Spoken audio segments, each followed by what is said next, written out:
Hey, AFTERBUZZ TV, we're getting ready to do the Venture Brothers After Show. On this episode, we're breaking down Season 6, Episode 7, A Party for Tarzan, and Episode 8, Red Means Stop. We're going to be talking about eating butts to survive, why you should always play rock and rock, paper, scissors, and why Christopher Lambert is just like the party guest to get. Stay tuned. You're tuning into the destination for TV superfan discussion, AFTERBUZZ TV. And now, let the buzz begin.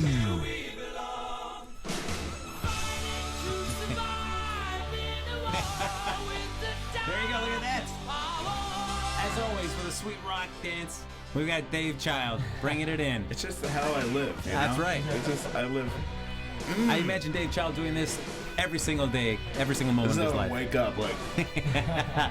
Welcome, everybody, to the Venture Brothers After Show here on AFTERBUZZ TV. We'll be breaking down the last two episodes of Season 6. I'm one of your hosts, Frank Moran. You can follow me here on Twitter. We've got the full panel back tonight to break down the final episodes of the season. Dave Child, Oh, Escape you can Death. find me at MR Dave Child on Twitter or Instagram. And then next in, we've got James Graessle. You can follow me at James Graessle on Twitter and Practical Folks on YouTube. And rounding out that sweet James. Sweet James. Sweet James filling. Sweet With Frank and Dave bread. James A. Janisse. You can find me on Twitter and Instagram at James A. Janisse and on YouTube at Practical Folks. Ooh. Yeah. Also, my voice is kind of shot today. So Yeah, that's okay. fine. Mine too. We all got the tea. We all got the tea today. I got the tea today. So this was it. This is the last two episodes of Season 6. And as we talked about briefly in the last week, it was like, hey, they ran out of time for this season. It really feels like that too. Yeah, and it was. I mean, I we'll talk about our feelings about these episodes, but yeah, it just felt like, boy, there was just so much left. Yeah, and then you were making predictions about how you wanted like Blue Morpho wrapped up, and I was like, oh. Yeah. You sweet summer child. Yes. Yeah, you guys must have been feeling bad for us this weekend. Yeah. Like, This whole time you're like, oh god, all these plots are in the air. I hope we get some closure. I was, It does leave us wanting more though. it always Yeah. does. So, Yeah. yes, it does. Although, have you ever watched the Venture Brothers season? At the end of it, I feel like, I'm done. I'm good. I don't need any more Venture Brothers. Right. Well, I feel like there was that one, the one of 4. season. Yeah. Operation Prom Yeah. felt like an ending. Right. I'm sorry, Yeah. just touching your hand there, James. That's okay. All right. Oh, we just had that moment right there. I'm like, all right. Okay, cool. How will I know you next time I see you? That's right. I removed part of my skull. I have a dome. The tube's hanging out of the back of my head. That was perfect. That was a perfect joke. So we start off here with episode 7, A Party for Tarzan, and I really like this. Dave, as before we started, you said you weren't that much of a fan of this episode. You know what? It just seemed a bit too stylized for me. It was like the narration just struck me as really, I don't know, forcing it. It didn't feel like jumping from different characters. If it was just one person narrating the entire episode from one person's perspective, I would think that was super strong, and like I would love to have that unique episode. And they were trying to have that uniqueness to the episode by making it, I guess they were doing like a Goodfellas thing. There was definitely some Goodfellas. Yeah, very Scorsese, I thought. Yeah, in general. And kind of jumping in between the different characters and having each one do their own narration and their own perspective. I just felt like it was a little forced to me, and it didn't feel as natural or existing in the same universe as usual. They've messed with chronology before, like in the season 4 premiere, Blood of the Father, Heart of Steel, and that was the Is it comic the book comic book episode. one? Yeah, Right. and that one kind of had a memento structure to it, where Right. one plot was going forward, the other was like going back. Yeah. And would you say that one felt more natural to you than this? Well, yeah, because it kind of felt like, I don't quite remember that episode. Okay. It was very confusing the first time you watch it. Right, Yeah. and I don't know if I had that same thought, and it's or like the Mummy Island Part 2, or which was like the second episode of an episode that doesn't exist.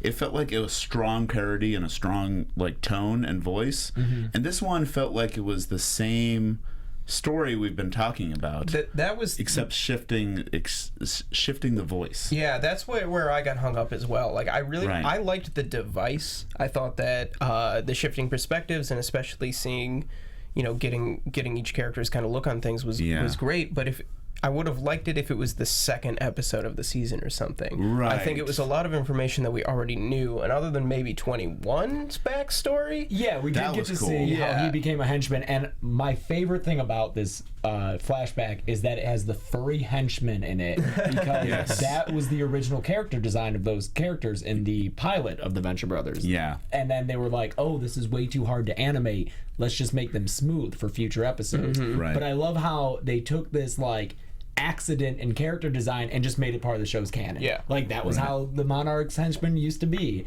And then they got different outfits. But if we flash back to that time, they're going to be in those old outfits. But Yeah.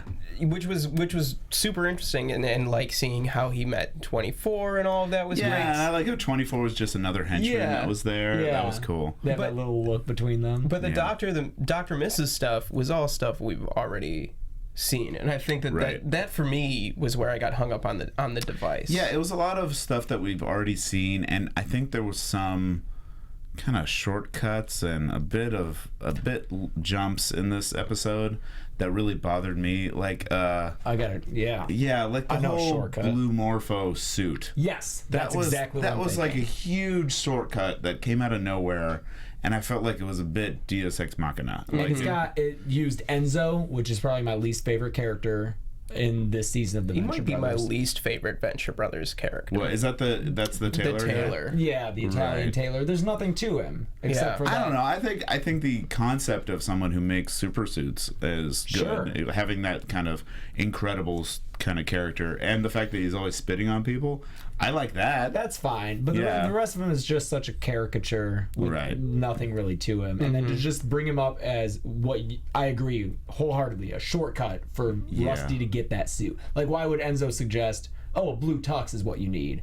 It's Yeah. just for him to get the Morphos tux. Well, Right. and especially after seeing how you see the episode starts, where you see Rusty dressed as a blue Morpho get shot by Dr. Mrs., and then it flashes back, and then the moment you see him take the suit, then you know, like, all right, he's fine. Yeah. Yeah. And it takes The rest away- of the episode builds to that, Yeah. just Right. so they could have that in Right. the beginning. They play the hand so early with the Kevlar in the suit too that like there's one thing to plant a seed and have that kind of as suspense, but it immediately is. That was maybe a minute and a half after the cold open with Rusty getting shot, where 21 says, "Oh, it's Kevlar in the suit. I went to have it re-Kevlared."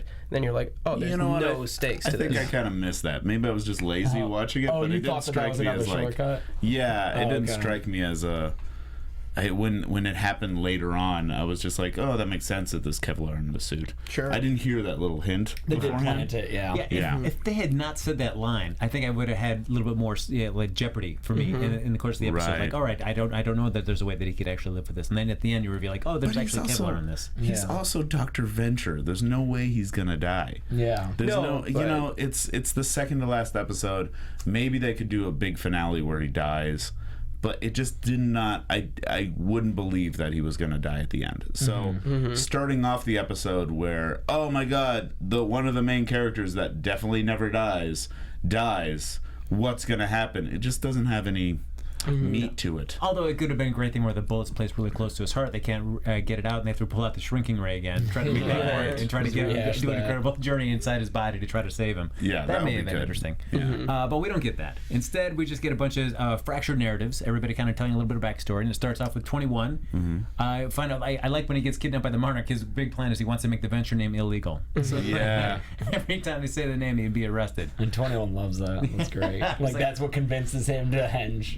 Yeah, it's a good idea. It really couldn't do anything. Just think about it. Every time he tried to pay a check, he would get arrested. Like that, it happens. Like there are any illegal words that you couldn't mention? I guess that doesn't exist. And then we get to the modern day, and we find out that that the Monarch is going to be henching Dr. Heine. Yeah, Dr. Heine. Yeah, and he does it successfully. He could be level 5, get a little bump up Right. there. And Dr. Heine proves to be just a doctor, it seems, right? I mean, Yeah, there was never any kind of like. I don't think there was any mention of him having any special abilities or like Yeah. being some kind of super doctor. He was just a he's just a proctologist? successful hemorrhoid laser doctor. Yeah, his hemorrhoid lasers. That's it.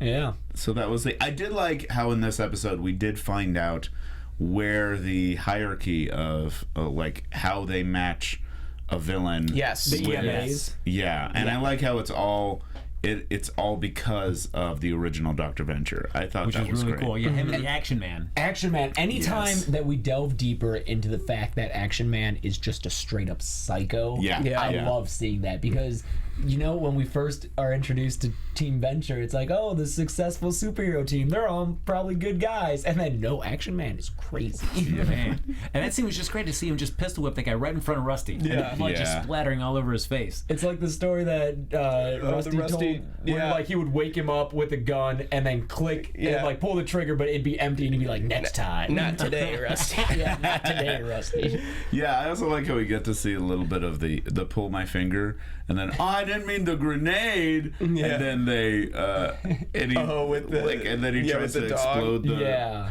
and then we see that's great. That was a great moment. So this episode does have a lot of great moments. I think like a weak episode of Venture Brothers is still stronger than any episode, of course, in my opinion. But there's when Rusty dives on the grenade and it goes through him. Yeah, that was a good moment because it showed that Rusty, as a kid, had a lot of heart and was like a hero. Yes. Yeah. And you would never imagine the current Rusty to like dive on a bomb. Yeah. I do think that was in the last episode though. The second episode. That we're the diving onto the grenade. Oh, flashback. I'm sorry. That flashback. I'm used to all the flashbacks and I watch these together. So definitely.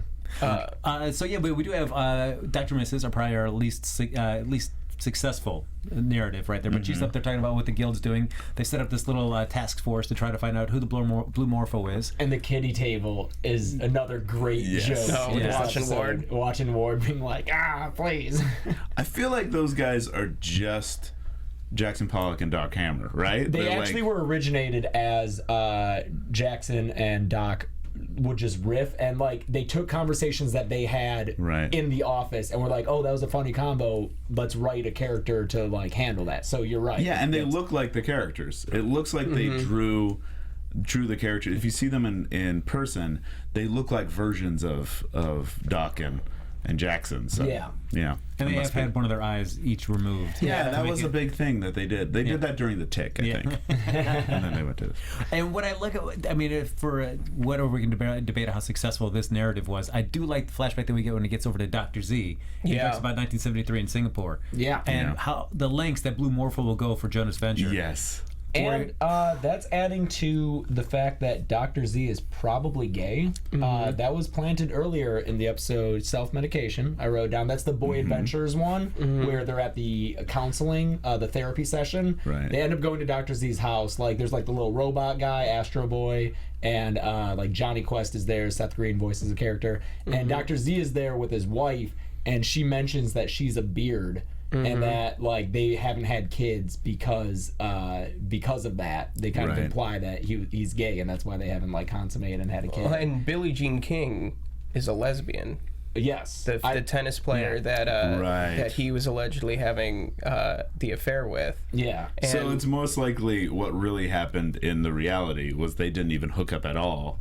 And then the reveal happened. Right. So, but he's still pushing the fact like, no, I definitely had sex with a woman. I definitely did. Oh, that's an added wrinkle I forgot about. But I do like the way that introduces this unreliable narrator aspect to this story structure, where it kind of makes you question everything that's told in a flashback or in this kind of voiceover way, and I don't really believe anyone after that. Like, none of that information could be true except for probably the explanation of the arching hierarchy. Yeah, like that seems pretty legit because of what we know from the action. I also believe 21 because that just seemed like legit. Yeah. I don't know. And certainly whatever has actually happened to the Blue Morpho, I feel like in this episode and the next episode too, where Billy brings up what happened as told in the Venture Brothers comic, as also being like, hey, Colonel Gentleman says like, hey, don't believe everything that you read. Yeah. Again, something happened to the Blue Morpho, but nobody knows exactly what. And I feel like that is still something that I'm hoping is going to pay off at some point. Yeah, because we also was it in the second episode? I guess it's in the second episode, so I'm jumping ahead, where they say that Blue Morpho had a tag on him. What is that called? A bounty on him that was delivered. So someone had a bounty on him and that was succeeded. So we gotta wonder who put the bounty on him and why. So that's as they say, it actually was in this episode where he says they never applied for arching rights. He was a menace, and the guild put a bounty on his head. And in '76, the bounty was claimed by but who someone. claimed it? Yeah, the Sovereign destroyed that information.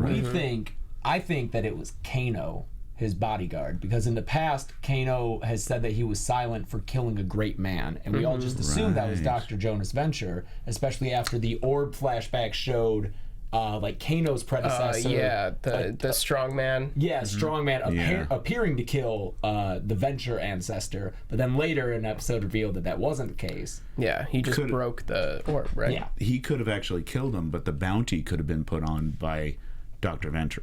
That was my guess. Oh, Is Dr. that maybe Venture put Dr. on- Venture put the bounty on the blue Morpho, and then maybe Kato is the one that actually did the deed. Maybe, yeah. And I really like the reveal that Blue Morpho was Jonas's junkyard dog, they called him. They wanted him to do- because that's just adding more and more to the fact that Jonas was not a good guy. Like, he had this image of being an upstanding, all-American, like, great guy, but like people in that like rose-tinted 50s, like, he had real problems dealing with. A lot having to do with parenting and just being a bad guy. For sure. Yeah, it kind of shows that with Rusty and JJ that they're like, half of each of what Venture was, of Dr. Venture, where, there's sides of Rusty that aren't so great.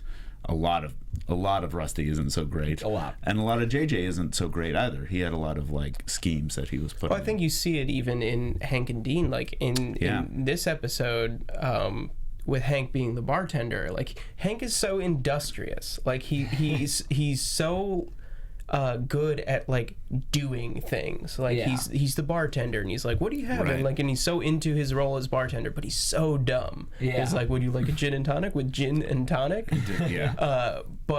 And Dean is intelligent for the most part, but he's so cynical now, especially after his whole experience with Triana and everything. And I think that they're kind of a split as well, of like, they just aren't, no one is a complete person. Yeah, I do have to say that I see where you were coming from in previous episodes, where you were talking about how you guys were talking about how you wanted to see more of the Venture brothers themselves. And I was like, oh, it seems like they're building up to something. Like this whole dating aspect, it seems like it's gonna pay off to The college thing. the college thing that's gonna all wrap up somewhere, and it doesn't really. The only thing the college thing did is Dean wears a sweatshirt now. Because at least Hank got an episode where he and we always forget her name. I know. Fish Girl. Where he and Fish Girl got like a B plot, but then Dean he went on a date. but Dean's college thing, nothing really came of that. No, that's true. But we do have Rusty in this episode. As a guild says, like, if you want to find out what the Blue Morpho is, who he is, you got to follow Rusty Venture. And so there, Rusty's talking about how he went. His narrative is that Billy, and White went to the party to make connections. And they sneak in dressed as waiters, but then get into their speed suit and their regular clothes, and they see Christopher Lambert. Which, all right. I love how first they, the boy Genius pronounces it as Christopher Lambert, or I think maybe Billy, one of them does. And it's Rusty that goes, "Do you mean Christopher Lambert?" And that was perfect. And it took me until we were right about to shoot this, by the way, that I was like, why is it called A Party for Tarzan? And then I remembered the movie Tarzan that Christopher Lambert was in, that like late 80s, early 90s version of Tarzan that it's just, I remember watching. But isn't that the one with Bo Derrickson? Is that it? I think so. I don't know. It's the one where he spends a lot of time in civilization and like has to clean up and stuff. And there's a lot of like, I remember a scene where he's like taking a like fork and trying to figure it out or something. Is that good? Is there nothing Christopher Lambert can't do? It's one of those like it's the start of them trying to do gritty remakes of stuff that was always seen as kind of a baby thing. I do like Steven in the booth giving us a little assist here, pointing out some sweet Christopher Lambert as Tarzan pics. Can we get one of those pics up? He had some great hair. Oh God, yeah. It was flowing. Okay, guys, I'm gonna He's make the Highlander. I'm gonna make a confession. Having never seen Highlander, or that Tarzan movie. I had James, we're gonna have to watch Highlander. You've never seen Highlander? I had no idea who Christopher Lambert was, and to hang Rusty's entire plot on that person didn't like where you never see his face. This was a lost plot for me. I was like, I don't care. I don't know who this man is. Even when they referenced looking like Ted Danson, did that give you at least some kind of frame? It gave me a little bit of a visual. I know does look like Ted Danson. Yeah. I think it still works though, because like even just knowing, oh, this is some obscure B celebrity works for like the fact that Rusty cares so much still makes the plot work. I don't think it's dependent on having Christopher Lambert as a touchstone. Yeah, it was just that every joke they said or every line they said about him, I was like, was that a reference to something? Okay. I mean, just saying the Highlander himself, that made me kind of orient myself to be like, that's who Christopher Lambert is. I used context clues and was like, oh, Highlander. Because I only know him through Highlander and Tarzan, but I totally forgot about Tarzan. What about Raiden in Mortal Kombat? Oh my God, Raiden! Oh yeah! All you had to do was say Raiden. I forgot about that. Oh my God! Oh, it's beautiful. So we have the Monarch and 21. Their big thing is that they're going to split their efforts this episode. Where Monarch is going to go hench Dr. Heine, 21 is going to slap on the Kano suit, and he's going to go get the Wandering Spider. Wandering Spider, and eliminate him because he's one of the other people that are that have got the arching rights to go against Rusty. I couldn't believe this was the first Doc Ock.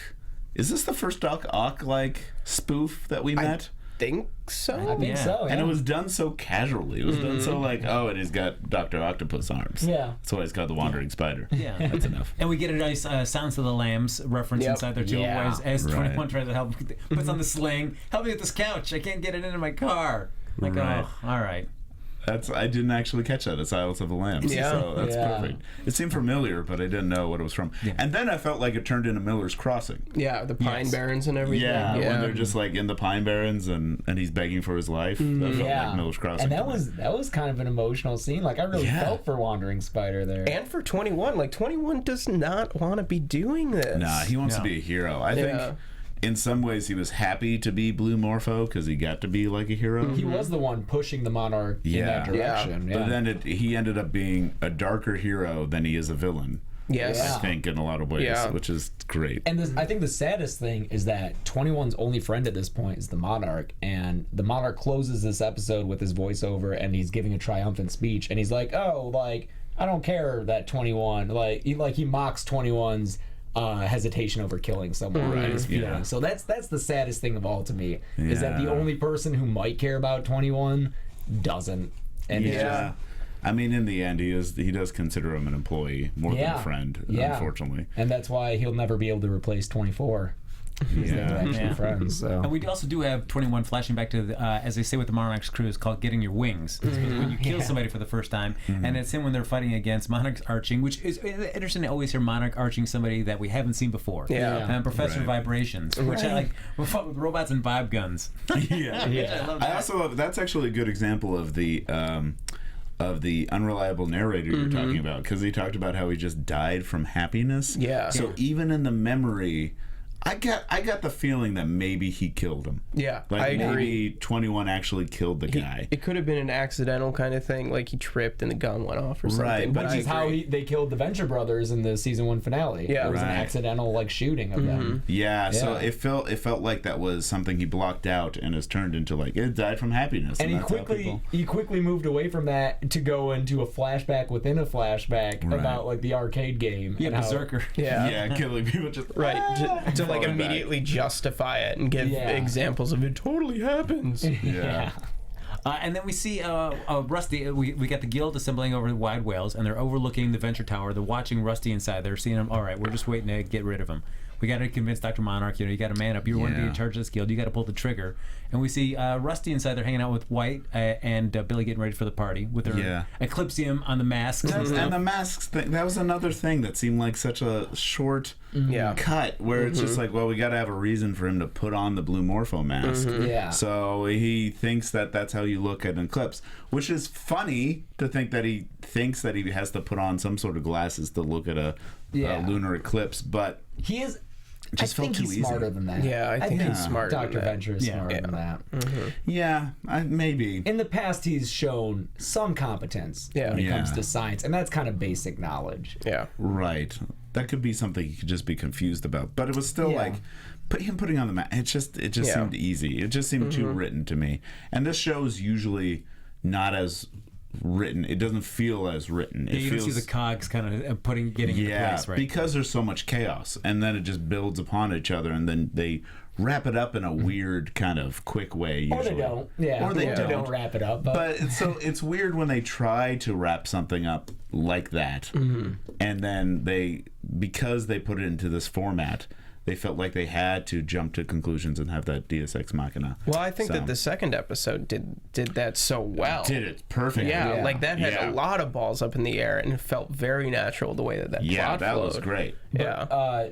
Back on 607, I do like just the one thing from Dr. Mrs. I like that we got to hear the contrast between her ways of thinking about being a supervillain and like the old school villains who she said as soon as something Yes. goes crazy they just throw protocol out the window. And I like seeing that she's trying to be like a by the rules leader of the guild. Right. Yeah. And it makes sense that these old school guys who probably came up in like 50s, 60s just want to do everything the way they want to. Yeah. Like, they're the Jonas Venture of villains. Yeah. Right. And is this the first mention we've got of Rusty talking about his bartending prowess? He's made this drink before. The ruddy Ruddy bottom, yeah. Right about it. Yeah. Yeah. Yeah, and he's made drinks with ketchup before. Yes. He's made gross combinations of of drinks before, yeah. But we see, we eventually takes us right back to the beginning of the episode. We see Dr. Mrs. shoot the bullet. We get a nice long narration from everybody's point of view. That as was the bullet cool animation, tracks. by the way. Across the two definitely. The buildings. only thing I wish happened there was I wish we heard a little bit of Freak on the Leash as it went across. That was my only thing, but maybe that's not quite in their wheelhouse. Maybe I think that might be a little past That's like that's their more frame of a of reference. Yeah, that's more of a my frame of reference. Yeah, if than you not write a show like Venture Brothers, Sure. corn references I'll everywhere. do so many Korn and Limp Bizkit references. I'm with you, People will man. hate it. Yeah. And as we know, of course, there's Kevlar in the blue Morpho suit, so he's fine. He's safe. He thought the pocket exploded, so he takes it back to Enzo. Has to pay Right. for all the dry cleaning and the retailoring and everything. So we jumped to episode 8. Nicely. Yeah. Yeah. Red means stop, and we start with a nice Saw reference. Yeah. Yeah.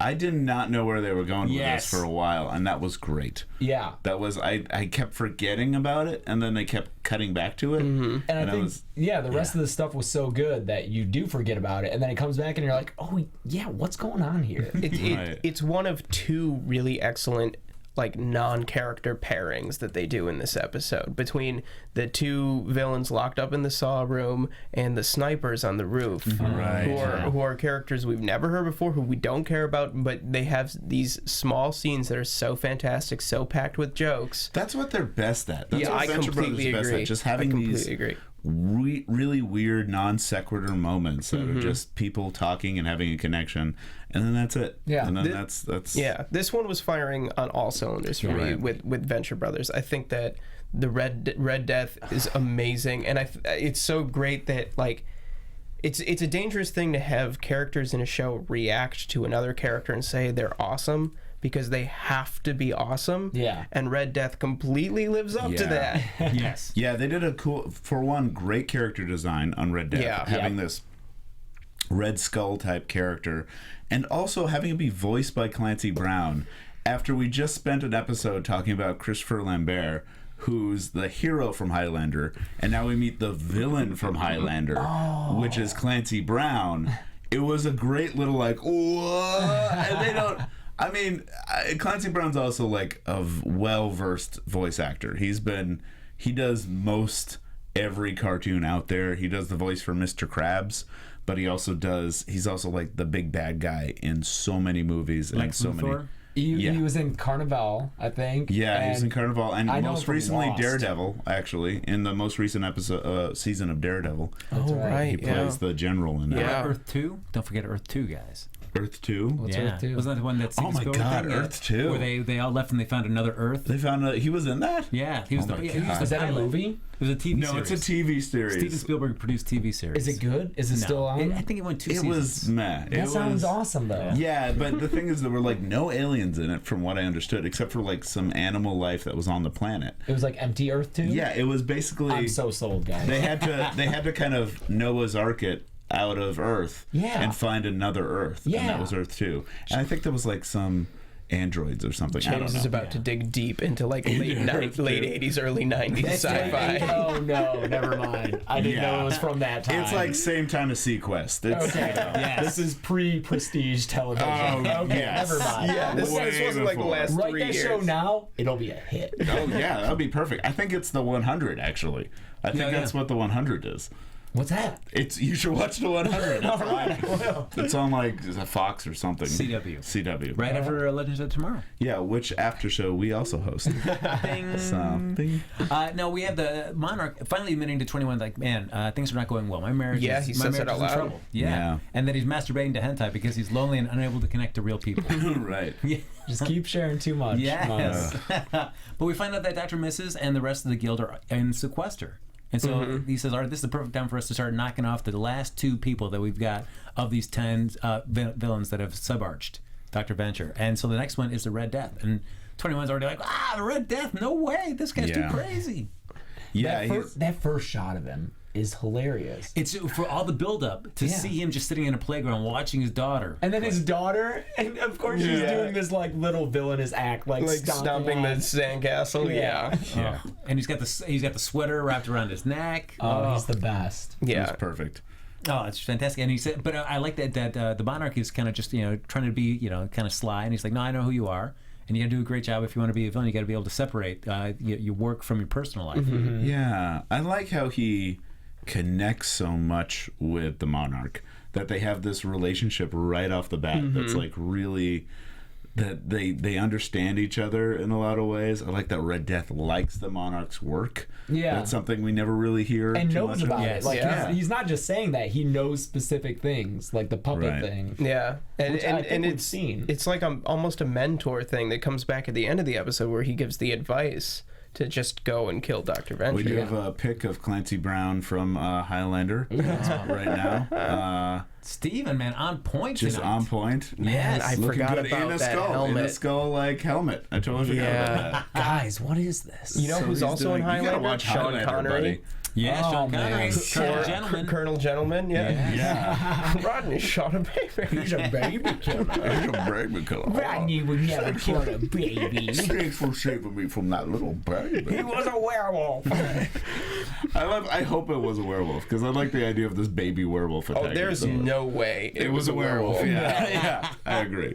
Action Man was probably drunk yeah. or on some kind of drugs. Yeah. Yeah. God probably. gas. And we also have the OSI and the Guild. They're not really in sequester with the Guild. They're actually teaming up with the OSI. They want to run a sting to try to get the blue Morpho. Yeah. Right. And I love it when they work together. Yeah. Because they're just two sides of the Those same coin. large scale operations are always so fantastic when they interact, because they're both so beholden to protocol that they never really fight. It's I just like that, and the snipers are a perfect example of that. It's like a microcosm Yeah. of that. Yeah, I also love it in a kind of a bigger way of shows that have no real good and evil. And Venture Brothers is all about that. Yeah. About how they're just like the same type of organization. They're just like they're just in the business of fighting one another. Yeah. So when they talk to one another and kind of work together, it's just like they're the same. Yeah, the protagonist and antagonists are just people who got put on different career paths. Right. Yeah. Yeah. And the one thing we cut back to the Monarch, and it gives them one little scene that I always enjoy when you see the Monarch coming home, and 21's already mad. Because he said, like, hey, I said supper would be ready at 4 and it's 4:30. He's like, what is this, Thanksgiving? Who eats dinner at 4:30? It's not dinner, it's supper. Supper. It's Yeah. supper. Sorry, honey. Which I like that. I was like, all right. I'm sorry I was busy. I was talking to the Red Death. I'm like, oh, man. All right.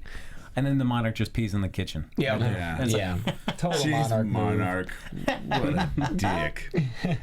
What Don't pee in the sink again. You know what? Yes. In that scene, I thought was really interesting is that the Monarch is talking to 21 about how he talked to Red Death, And I think that the biggest indication that the Monarch actually truly really respects the Red Death is that when he gets excited to tell 21 about this conversation, it's not because the Red Death knew who he was. And that was my expectation, is that the Monarch was going to be like, he knew who I was. That's a really good point. Instead, it was about, he is so terrifying. Like, instead, the Monarch is someone who's, it's always about him. So I expected him to be excited that the Red Death, like this big villain, knew who I was. But instead, it was just about how awesome this guy was. Yeah. So Yeah. that, And even then, Monarch at that point is like, there's no way we can kill him. He's still awesome. Yeah, we can't. We're not going to do this. Right.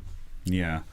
And instead they come up with a plan to kidnap the family. The family. Yeah, they dress up as two members of the guild and say, "Hey, if something's wrong with your husband, he said to go to your mother's house, don't answer the phone, take your daughter and run." Not really kidnap at all. Just just get out of town. And then we'll say, and then they do that call. The one thing is, I really wish they made it a little less like, I feel like I've seen so many parodies of Taken. Yeah, I agree. That I wish it started that way, like you thought it was going to go that way, and then it heightens way out of control. Yeah, I mean, they do call it out. 21 says he's going to go all Liam Neeson on. Yeah, that made it even kind of like weirder because it was so much word for word the Taken monologue. I agree. I think that was the only misstep for me in this episode. Yeah. Well, that and I'm so over Rusty and Dr. Mrs. Like Rusty hitting on Dr. Mrs. Me I'm like, too. come on. Yeah, but if they do it, it's just like kind of like, and then they go through it, and then Dr. Mrs. just being like, "I still hate you." Yeah. That's fine. That's okay with me. And we also have guild members dressing up as decoys. Right. And we got them dressed up as Hank and Dean. And Classic model Hank and Dean. Yeah. My favorite moment is later when we see who's playing Helper. Yes.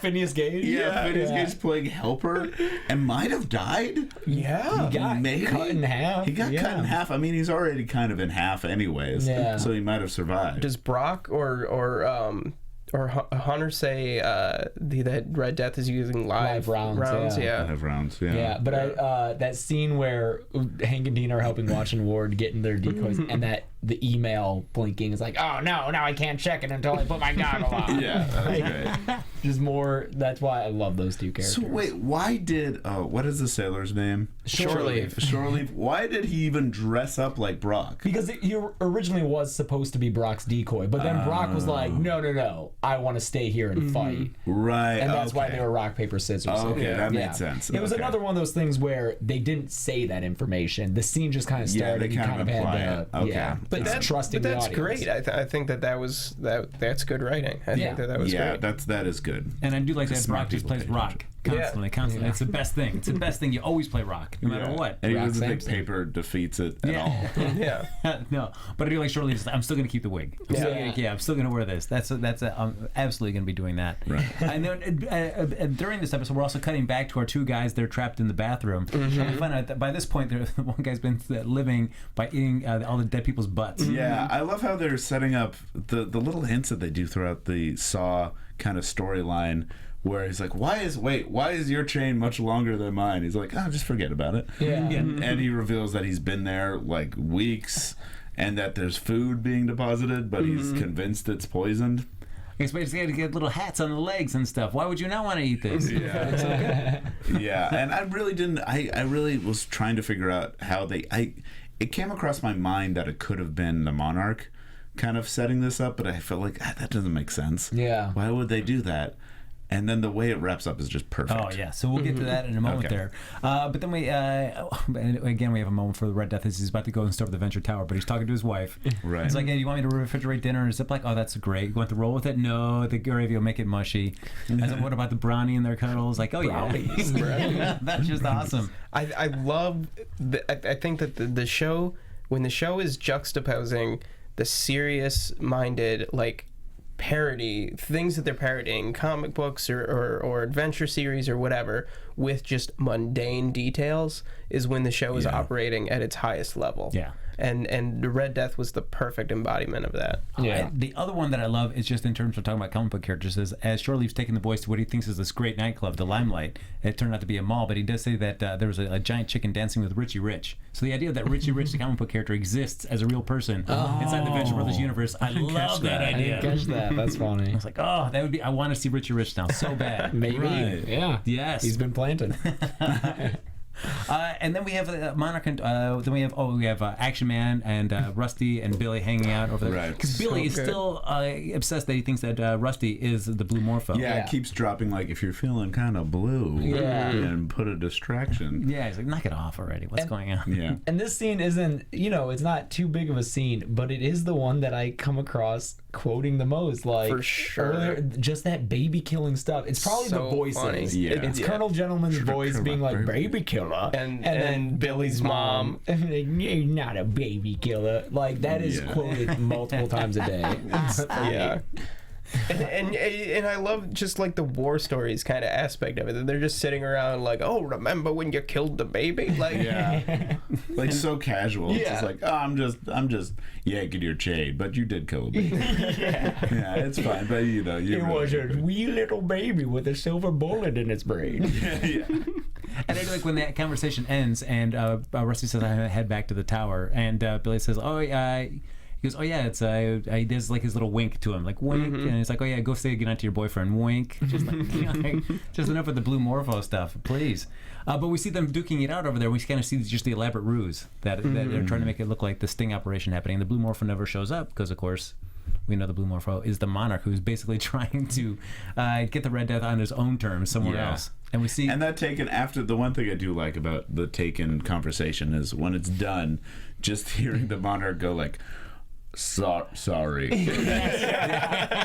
And just like not being able to maintain that villainous talk. Yeah. It's like, The reaction to it, I think, is what saved it Right. for me. Is that That's just true. they were so realistically terrified, and then they turn off. They're like, "Oh my god!" yeah, that was good. and we see them hiding out in their costume pods as the Red pods. Death attacks. And then realizes, hey, okay, you're the Monarch. You're really pleasant to Blue Morpho. Tell me the whole story. What the deal is. And I like that moment. I like that. It's like once they tell him, like, no, you just call your wife. She's not really kidnapped. She's at your mother's house. That's where they're hanging out. That's good too, because I feel like too often, sometimes in other, if this was a normal show, I feel like we wouldn't find out about that. Someone would get killed or maimed or something just because of a misunderstanding. Yeah. Kind of that happens. But because the show's so weird, it also has these moments where they do stuff that makes sense. Like someone going, "Oh, let me explain exactly what's happening." Yeah. And then having it be cured that way. Like they actually talk. Like yeah, they real actually people talk would things out. Yeah. Yeah. Rather than just be like, I'm just not going to say anything, and so you'll think I'm still a terrible person. Yeah, because plot. Yeah. Yeah. Plot. No, I feel like every time they could have, they went against the expectations of what you thought they could do with the Red Death in this episode. Like you would think they were just going to play to that type. He's going to be some just unrepentant, really evil person. But no, it's just every time you saw him throughout this episode, he was always just, you saw such a different balance between like the family side and the work side, as he was talking about at the beginning of this episode. And I think further subverting that expectation is I thought that Red Death would tell Monarch, like, let it go, let your hatred go. But instead, his final parting advice to the Monarch is go kill Rusty. Yeah. Like, just murder him, murder his family, and then move on with your life. And that, I think, is what really kills me, that this is the last episode of the season. But it works so well, I think, as a season finale, because now you're like, oh my god, is this setting up like the final kind of like run for the Monarch at Rusty? I still don't feel like it feels like a season finale to me. No. This still feels like a penultimate episode. Yeah. Because it feels like there's so many things that if this was a perfect season, we would have had the Monarch being discovered by Mrs. Monarch as the Blue Morpho, and we would have had the Monarch at least being able to finally arch Rusty, at least those two things. And like you said, they said they're going to go after the last two villains who are in line. And Right. Wide Whale. Wide Well. Yeah, Well, but they he said didn't get to. sub-villains, right? Yeah, there's one more sub-villain before he gets to Wide There's Well. one more after Red Death. So yeah, Right. it does. But one aspect that did feel like a finale was bringing all the characters together. Like it ends Yeah, with that's like true. that pool party, the OSI. So I can see it both ways. It definitely works as a penultimate episode more Yeah, so. yeah. I need more. I need it to have an ending. I think for 8 episodes though, like I'm glad that we at least go out on this much of a high note. Yeah. And you know, if we didn't have a character as strong as Red Death or his jokes as strong as we get in with the saw thing and the snipers and the pool party and shore leave and all these other great jokes, I would have been much more disappointed in the fact that the season was ending. I am at least satisfied that we got a great Venture Brothers episode out of this season. Yeah. Yeah, that's true. The one thing I wonder though with the Monarch though, in terms of Rusty, does he want to kill Rusty? Because if he kills him, I don't think he does. he No, loses I don't the think object he of does his either. obsession, which is he just loves to he just wants to arch him all the time. Yeah. That's all he wants to do. So I don't know if he could. I mean, killing him is the right thing to be doing. And Yeah, I don't but know if that's- he even realizes that. Yeah, so that's an interesting dramatic kind of thing he has to decide in whatever the finale or upcoming episodes are, because he'll come face to face with that decision and he'll realize that if he kills, he's killing his love. He's killing the thing he loves in order to move on from it. And that's like that's a great growing up story. That's a great coming of age story for the Monarch, and I would love to see it. Yeah, and I do like his thing to the Red Death. He's like, if I were a woman, I would never stop calling you. Yeah, that's a great thing to say, because I feel like I've heard like, if I was a woman, you know, I would totally do you. But Yeah. I love the idea. It's like you would ignore my calls, but I would still continue calling you. And then 21 asks how Red Death can do all this killing and never get sad. And Red Death says, well, 21, you've killed a lot. And he goes, well, yeah, maybe, guys, I got to show you something. And he shows him the bathroom that we've been seeing throughout this whole entire episode. We realize, well, 21 was trying to do a kind thing by just keeping these guys all contained. It took the worst possible turn. Because he says, like, guys, what did you do? This wasn't supposed to happen. Yeah, I also love how the guy that keeps eating everyone, his power is to microwave everything, which made me realize, like, yeah, that would actually be useful if you're eating butts. Yeah. because he's cooking the butt. That's right, He's he's Microwave cooking the butt. butt's a lot better than raw butt, I'll tell you that. Yeah. Yeah, you can actually like eat some hot human. At Yeah. least. Yeah, it's a Maestro Wave, which I love. Maestro Wave.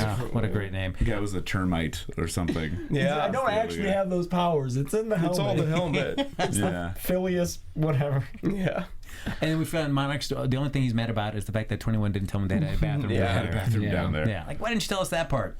And then we just wrap up the episode with our declaration of love between our OSI and our guild member there. I Just think saying. that's a perfect way to end the episode, and it's like a poignant way to end the series, is that it's ending on what makes the series so great, is just real, natural, unique conversations between one-off characters. That's hilarious. Right. Yes. There better be more, though.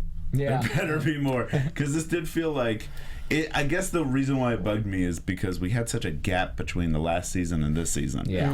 That I was like, oh, cool, it's coming back. You could have one story arc that feels like kind of cool, and then maybe that's it, or whatever. And then it ending the way it did, and it feels like there's a lot of loose ends. I want it to just be like one big special. If they do something this serialized next time, provided there is a 7th season, I hope it's longer. I hope they have more time to play it out. I want at least another, like, a Gargantua 2. Oh, or something. yeah, I think for sure. we for sure at least get one more special that was supposed to be the finale, but other than that, it hasn't been picked up for sure for further seasons. And what really scares me is that Adult Swim has been canceling. They just canceled Aqua Teen, Hunger Force, Oh, a wow. long-running show. They also canceled Metalocalypse, and there was a huge fan protestation against that. Yeah. And it didn't make them budge. Didn't they do they did a streaming video of every petition being faxed and printed? They said just straight fax, into the garbage Yeah, can. they said if you want Metalocalypse to come back and be uncanceled, fax us your complaint. And then they had a live stream of the fax machine pumping it out into a trash can. Into a trash can. Wow. That doesn't inspire a lot of confidence, especially because they have like a hit with Rick and Morty. Yeah, and I feel like right. Rick and Morty is very similar to Venture You know what? Brothers. And I mean, I love Venture Brothers, but I'm also a fan of like ending on a high notes. So if this like next special is like really great and has a feeling, it would be nice, and then maybe to see what else they can do. I don't know if they can do it. This is their everything. I don't know if they, that's true. This is every reference they have in one thing. Yeah, I mean, I would love to have Venture Brothers until the end of days, but if it's also nice to have like something strong, and then we could just rewatch Venture Brothers until we die. Well, I feel at the very least we're going to get at least one more special. Yeah. At the very least. Yeah. I wouldn't mind if it even just went to like every year or 2 years we just get a special. That would be great. Yeah. Just Right. to Yeah. give An us hour something. and a half, an hour, something like that. Yeah. Yeah. Yeah, but we'll see. In the meantime, we're just we're going to be waiting as anxiously as you are for another episode of the Venture Brothers in whatever way, shape, or form that may happen. Yeah. And that's going to do it here for our wrap up of season 6 of the Venture Brothers. Hopefully, so season fast. 7 will be somewhere in the next decade. Yes. There you go. We'll still be here. But thanks so much for joining us. I know we jumped on the bandwagon a little late here to break down season 6, but thank you so much for following it with us, though. Like us on Facebook, give us those sweet 5 stars on iTunes. You can follow us there on Twitter if you want to continue the conversation about Venture Brothers, or just about anything like Dave Child's dance moves. Yeah. How you can get the Sweet James to be the stuffing in your sweet sandwich if you want to do that. Whatever things you might want to talk about. Dave Child, if they want to talk to you about those kind of things on Twitter, where can they find you? You can find me at MrDaveChild. You can also follow Frank and I at Legends of Tomorrow every Thursday if you like other goofy superhero stuff. Even if you don't like it, just watch it. Just watch it, even if you don't like it. That's what we do. I mean, no. You can follow me on Twitter at James Graessle, and catch me on the Americans After Show on AfterBuzz on Wednesday nights. Oh, Nice. I am James A. Janisse. You can follow me on Twitter and Instagram at James A. Janisse, YouTube at Practical Folks. I do Kimmy Schmidt After Show. That's Tuesdays at 8. Come on by. Hi, and you can follow me on Twitter at HappyGoJackie, and you can check me out on the Hell's Kitchen After Show with big season finale. We're breaking that down tomorrow night, and then a variety of episodes like Dave Child. I would do Legends of Tomorrow. I'll pretty much just do any after show, folks. You put it on TV or stream it somewhere. I'll come by and talk about it. That's pretty easy. Until next time, folks, we'll see you here on another show here at AfterBuzz TV. Thanks so much for watching. We'll see you on the interwebs. Sure? Is that a thing?